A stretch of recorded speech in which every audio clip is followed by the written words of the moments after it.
जंग दरियाए चनाब की बेरहम लहरों ने जंग में बहुत नुकसान पहुंचाए। दो दरियाओं के दरमियान रहने वाले मजदूर गरीब लोग 15 दिन गुजरने के बाद भी बेयारो मददगार हैं। तभी बलोचा है जी, ये दो दरियावां दे दरमियान है।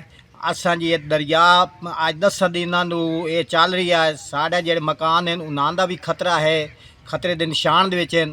ते जेह्ड़ा सौदा खरीद ते रखे होया कोई बच्चों वास्ते खावन पीवन दा वो भी ख़त्म हो गया। कोई इंतज़ामिया नहीं आया जो साड़ी कोई हेल्प करे ते मेहरबानी की वजे जो साड़ी कोई इमदाद करे ते सानू आ ते कोई खाना पानी देवे। ते बहु परेशान आ जी, कोई साड़ी इस टाइम ताईं कोई साड़ी हेल्प नहीं कर रही है। ना कोई इंतजामिया का बंदा पहुंचा और ना ही कोई सियासी समाजी तंजीमों ने हाल तक पूछा। तफसीलात के मुताबिक मौजा दबी बलोचा बेला चौंतड़ा नुतकाना मग्गा पातमाना में रहने वाले सैकड़ों अफराद बहुत परेशान हैं।